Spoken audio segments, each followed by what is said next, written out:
वालेकुम दोस्तों, इनसाइड भी मौजूद अगर मैं खुशामदीद। खबर तो बड़ी आम सी है लेकिन इसके असरात बहुत ही ज़्यादा गहरे हैं। इस तरह की इतलात थी जनाब कि प्रोजेक्ट इमरान खान के अरूज के हवाले से कि अरूज के वक्त पे प्रोजेक्ट इमरान खान को कामयाब बनाने के लिए, तकवीत देने के लिए, इमरान खान साहब को खुश करने के लिए बहुत सारे इकदाम किए गए। ख़ास तौर पर पाकिस्तान की मकबूल तरीन सियासी क़यादत को भी जो है वो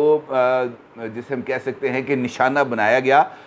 सिर्फ इमरान खान साहब को खुश करने के लिए, जिसमें जनाब नवाज शरीफ, जिसमें जनाब आसिफ अली जरदारी और एक ऐसी अदालती शख्सियत भी शामिल है जिसको मुस्तकबिल के अंदर बहुत ही इंपॉर्टेंट रोल प्ले करना था। इस हवाले से कुछ इन्फॉर्मेशन थी जो मेरे पास आ रही थी और इस इन्फॉर्मेशन के अंदर इस बात का जिक्र किया जा रहा था कि इन तीनों शख्सियात यानी नवाज शरीफ साहब, आसिफ अली जरदारी साहब और एक आला अदालती शख्सियत के हवाले से प्रोजेक्ट इमरान खान के अरूज के वक्त का कुछ डेटा है जो अवेलेबल हो गया है। और ये जो डेटा है जिसके अंदर कॉन्वर्सेशंस हैं, टेक्स्ट मैसेजेस हैं, ऑडियो मैसेजेस हैं, व्हाट्सएप मैसेजेस हैं और इस तरह के कुछ और सबूत हैं जो नाकाबिल तरदीद हैं, वो बहुत जल्द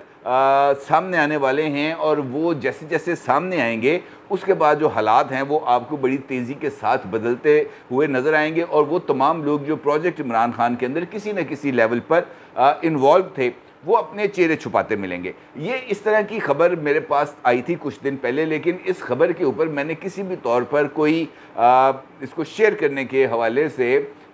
किसी तरह की कोई जिसे हम कह सकते हैं ना कि तवज्जो इसके ऊपर नहीं की थी, क्योंकि मेरा ये मानना था कि जनाब बहुत सारी ऐसी चीज़ें हमारे पास आती रहती हैं। जनाब फ़लाँ ऑडियो आ रही है, फ़लाँ की फ़लाँ के साथ ऑडियो आ रही है, फ़लाँ की फ़लाँ के साथ वीडियो आ रही है, एक वीडियो आ रही है जिसके अंदर फ़लाँ चीज़ है, एक वीडियो आ रही है जिसके अंदर फ़लाँ चीज़ है, एक ऑडियो आ रही है जिसके अंदर फ़लाँ बंदा फ़लाँ से बात कर रहा होता है। इस तरह की चीज़ें सर्कुलेट करती रहती हैं, मेरे तक भी पहुँचती रहती हैं, लेकिन चूँकि ये तमाम चीज़ें सिर्फ ज़ुबानी कलामी हद तक होती हैं, सामने नहीं आती, लिहाजा उसके ऊपर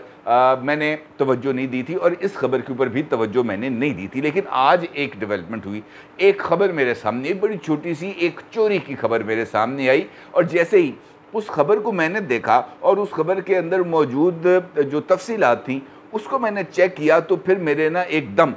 जिसे हम कह सकते हैं ना कि बैक ऑफ द माइंड ये चीज़ आई कि यार इस तरह की खबर, इस तरह की इन्फॉर्मेशन मुझे फ़लाँ दिन फ़लाँ बंदे की तरफ से मिली थी। और मैंने फौरी तौर पर अपना जो नोटबुक है उसको चेक करना शुरू कर दिया, क्योंकि मेरी आदत है जैसे जैसे कोई भी चीज़ आती है वो मैं अपनी राइटिंग पैड के ऊपर नोट डाउन कर लेता हूँ, चीज़ों इन्फॉर्मेशन को मैं लिख लेता हूँ। वो अलग बात है कि उसके ऊपर वीडियो करूँ, आप तक शेयर करूँ या ना करूँ। जैसे ही वो खबर मेरे पास आई मैंने उसको देखना शुरू कर दिया। मैं हैरान रह गया कि इन दोनों चीज़ों के दरमियान भी कुछ ज़्यादा कनेक्टिविटी मौजूद है। ख़बर आज आ रही है, आज की तारीख़ के अंदर 14 जुलाई को इस बात का ऐलान किया जा रहा है कि जनाब एक चोरी हुई, जबकि ये चोरी की जो इन्फॉर्मेशन जिसका मैं आपके साथ जिक्र कर रहा हूँ, ये चोरी की खबर आज से तकरीबन 3 महीने पहले आई थी, 3 महीने पहले। और उस वक्त मुतलका SHO के साथ, मुतलका थाने के साथ रब्ता करने पर पता चला कि जनाब इस तरह की चोरी की कोई इन्फॉर्मेशन उनके पास है ही नहीं और किसी ने भी इस चोरी के हवाले से कोई FIR दर्ज नहीं कराई, तो लिहाजा वो ख़बर उसकी अहमियत ख़त्म हो जाती है। लेकिन आज वही चीज़ जब सामने आती है तो फिर पता चलता है कि नहीं जनाब वो वाली ख़बर दुरुस्त थी। ख़बर क्या है? ये एक बड़ा इंपॉर्टेंट चीज़ है और सवाल आप यकीनी तौर पर जान जाएंगे जनाब तमहीद आपने 500 गज़ की कर दी है, असल ख़बर की तरफ नहीं आ रहे। मामला ये है कि एक ख़बर आई जहाँ पर इस बात का जिक्र किया गया था कि साबिक DG ISI lieutenant general retired Faiz Hamid साहब के छोटे भाई जो रह चुके हैं चकवाल के वो पटवारी, वो क्या कहते हैं उनको, तहसीलदार, उनके घर चोरी हुई है और उस चोरी के नतीजे में करोड़ों रुपए का मालियत का जो सामान है वो चुरा लिया गया है, जिसके अंदर कोई तकरीबन 1 करोड़ 7 लाख रुपए के जो है वो कैश, कुछ नकदी, कुछ जेवरात वगैरह का जो सामान है वो चुरा लिया गया। और इस चोरी का जो ज़िम्मेदार है वो नजफ़ सयाल साहब, नजफ़ हमीद साहब ने ठहराया है अपने 2 मुलाजमीन को और उनको FIR के अंदर नामज़द कर दिया है। इसी FIR के अंदर जनाब नजफ़ हमीद साहब ने इस बात का इंकशाफ किया कि वो जगह, वो तिजोरी जहाँ पर उन्होंने ये वाले पैसे रखे हुए थे, तकरीबन 1 करोड़ 70 लाख रुपए कैश और जेवरात, दोनों का मजमूई वैल्यू है ये, उसके साथ उन्होंने एक iPhone रखा हुआ था, iPhone 13 Pro Max। ये भी उसी जगह पर मौजूद था और जो दीगर सामान है उसके साथ ये आईफोन 13 प्रो मैक्स भी चोरी कर लिया गया है। अब ये आईफोन 13 एक लेटेस्ट फ़ोन है यकीनी तौर पर, और आज से कोई तकरीबन अभी तो वैसे 14 प्रो मैक्स आ गया, आईफोन 14 आ गया है। ये इससे पिछला मॉडल है जो कोई तकरीबन 1.5-2 साल पहले मंजर आम पर आया था। और उसके बाद आईफोन एक ऐसी चीज़ है जो हमारे जैसे सोसाइटीज़ में क्या बल्कि दुनिया भर में भी एक स्टेटस सिंबल के तौर पर माना जाता है कि जनाब ओहो बंदे को आईफोन, इसका मतलब यह है कि इसकी कोई जो स्टेटस है वो कुछ ज़्यादा हाई प्रोफाइल है। इस स्टेटस के साथ इस ऐसे फ़ोन को लॉकर में बंद कर देना, तिजोरी में बंद कर देना, इस बात की तरफ इशारा करता है कि ये वाला जो फ़ोन है ये नजफ़ हमीद साहब का फ़ोन नहीं था। ये फ़ोन किसी और तरफ से आया था और नजफ़ हमीद साहब को ये बात कही गई थी कि ए मेरा फ़ोन है, अनुज़ा संभाल के रख ले। और चूँकि नजफ़ हमीद साहब साबिक DG ISI lieutenant general retired Faiz Hamid साहब के भाई हैं, लिहाजा इस बात के भी कभी इम्कान पाए जाते हैं कि वो आईफोन इनफैक्ट था साबिक DG ISI जनरल फैज़ हमीद साहब का। अब वो जो फ़ोन है वो उसके साथ चोरी हो गया। और दिलचस्प बात यह है कि ये चोरी की जो वारदात है ये इस साल अप्रैल में हुई थी और इसकी FIR 3 महीने के बाद जुलाई में आज के दिन में दर्ज कराई गई है। तो सवाल ये पैदा होता है कि पिछले 3 महीने तक इस चोरी की वारदात को छुपाने की क्या ज़रूरत थी। और जब ये वारदात हुई थी, जब ये चीज़ पता चल गई थी कि जनाब 1,70,00,000 रुपया लापता हो गया, उसके साथ साथ एक आईफोन प्रो मैक्स 13 भी लापता हो गया है, चोरी कर लिया गया है, तो उस वक्त इसको FIR को दर्ज क्यों नहीं कराया गया। अब इसको इस मौके पर जब पता चल रहा है कि समथिंग इज़ कुकिंग, जब ये बात पता चल रही है कि जनाब हुकूमत अपोजिशन किसी न किसी पेज पर आ रहे हैं, जब इस बात का इम्कान नज़र आ रहा है कि इमरान खान के ख़िलाफ़ मुमकिन तौर पर जो ट्रायल है वो मिलिट्री कोर्ट में चलने जा रहा है, जब इस बात की खबरें आ रही हैं कि इमरान खान साहब के साथ कम अज़ कम 8 ऐसे उनकी पार्टी के लीडर हैं जो इमरान खान साहब के ख़िलाफ़ वादा माफ़ गवाह बनने जा रहे हैं, इस मौके के ऊपर इस FIR को बाज़ाब्ता तौर पर दर्ज कराना और फिर इसका अनाउंसमेंट कराना, इसके पीछे कुछ और मकसद भी हो सकता है। और उसका मकसद मेरी नज़र में सिर्फ़ और सिर्फ एक चीज़ बनती है, अपना बचाव। क्योंकि ये जो प्रीएम्प्टिव मामला है ये इमरान खान साहब का भी है कि वो प्रीएम्प्टिव अपना बयानिया बनाना शुरू कर देते हैं। और मेरा ख्याल ये है कि आईफोन 13 प्रो मैक्स के हवाले से भी एक नया बयानिया तश्कील दिया जा रहा है, जिसके लिए इस चोरी की वारदात की अब FIR दर्ज कराना ज़रूरी था। अब ये FIR दर्ज करा ली गई और यकीनी तौर पर जब ये FIR दर्ज हुई है तो फिर सवाल तो यकीनी तौर पर यही है कि जनाब इस फ़ोन में क्या था और इस फ़ोन के अंदर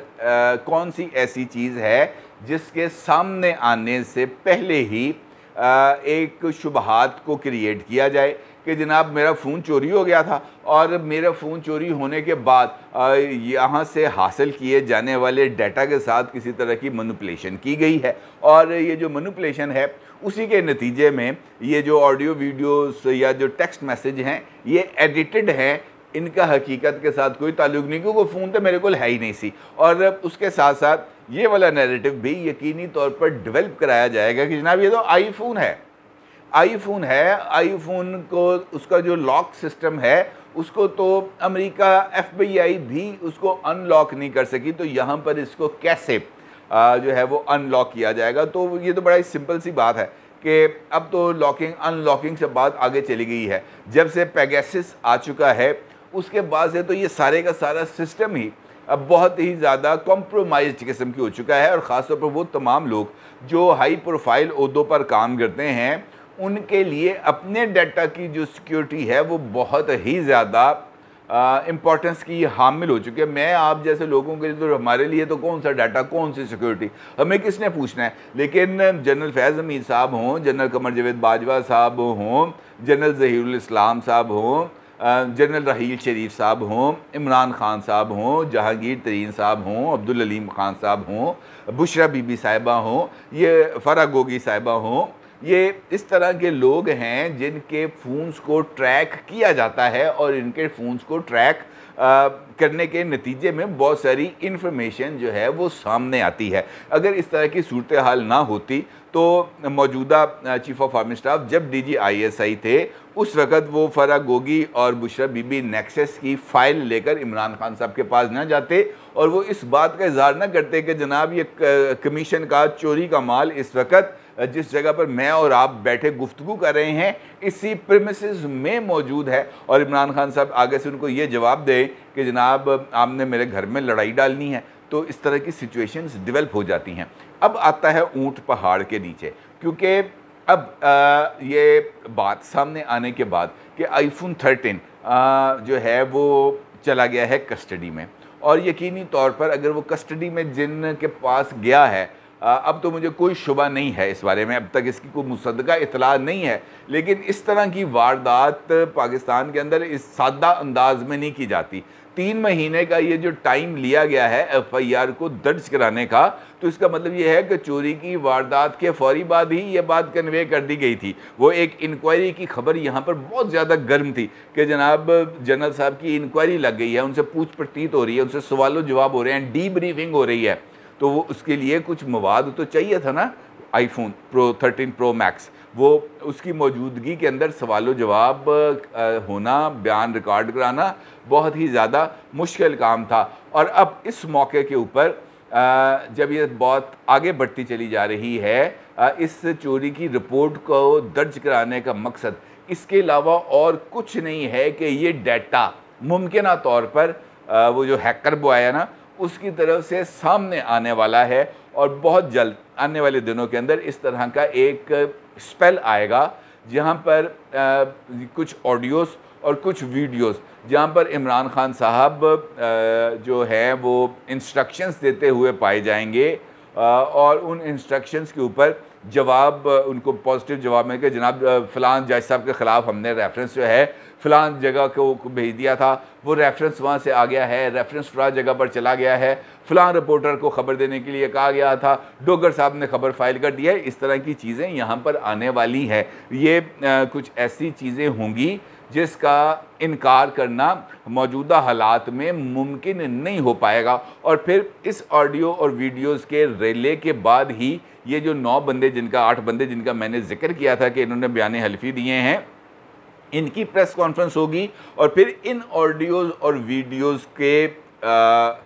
मौजूदगी के अंदर जो एक अहम तरीन प्रेस कॉन्फ्रेंस होगी जिसके अंदर इस सारे डाटा की तस्दीक की जाएगी। कहा जाएगा कि जनाब ये सब कुछ मेरे सामने ही हुआ है, जिस वक्त ये चीज़ें, ये इंस्ट्रक्शंस दी जा रही थी, मैं उस वक्त वहाँ पर मौजूद था, और मुमकिन तौर पर ये शख्सियत इमरान खान साहब के साबिक प्रिंसिपल सेक्रेटरी आज़म खान साहब ही हो सकते हैं। और इस इंफॉर्मेशन की बुनियाद के ऊपर जो हुकूमत वक्त है या पाकिस्तान की अदलिया है या कुछ और, वो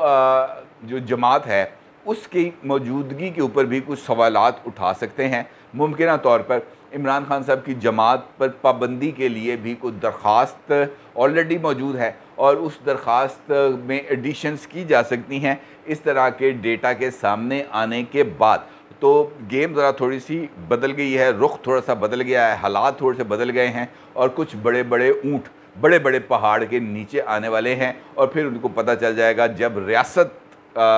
काम करती है, जब रियासत जवाब देती है, तो उसका जवाब फिर कितना सख्त होता है। अपनी राय को ज़रूर इज़हार कीजिएगा। आपको बहुत शुक्रिया। अल्लाह हाफ़िज़।